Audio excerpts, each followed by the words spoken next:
Australian wildlife is in crisis. Australia is the oldest continent on Earth, and most of our wildlife is unique and found nowhere else.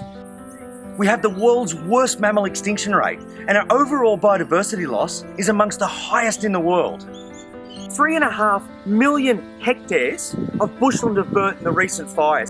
In the short term, taxpayer funds have been spent sensibly, resourcing RFS and park staff to protect our lives, our assets. That's where the focus has been. And what hasn't been addressed is the native wildlife crisis, and that's exactly what it is, a native wildlife state of emergency. We need to rebuild. We need a mass-scale, combined effort. It is needed now more than ever. Many of the species affected were already facing extinction. In some cases, entire populations or ecological communities have been wiped off the face of the earth. What's needed is a mass upscaling of conservation projects and initiatives that impact native wildlife directly in the wild. Organisations like AUSSIARC are the solution.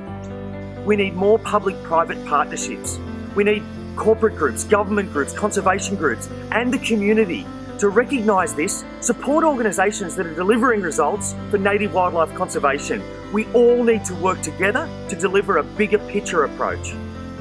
Proudly, AUSSIARC, along with staff from the Australian Reptile Park, have been out to the front line, to the areas affected by fire and drought.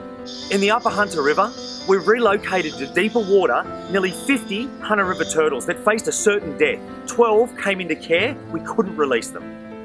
We've rescued 8 platypus from ponds no bigger than backyard swimming pools, caught them by hand. 3 were moved to deeper water, 5 had to be brought into care. Last Monday, we went out to assess the situation for the endangered Manning River turtle. This is a species AUSSIARC has worked with long before the droughts and fires. While assessing if it needs emergency intervention, we also took the opportunity to monitor and put out food drops for endangered brush-tailed rock wallabies.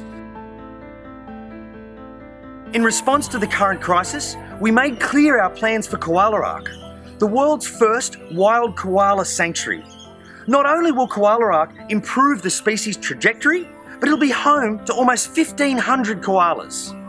AUSSIARC is rapidly expanding, delivering outcomes to species facing extinction and their habitats. We create safe haven sanctuaries to preserve nature. This is a wildlife state of emergency. If I could have just one New Year's wish, it would be to watch Australians and the world step up and address this native wildlife state of emergency. Together, we can rebuild. Together, we can make it happen.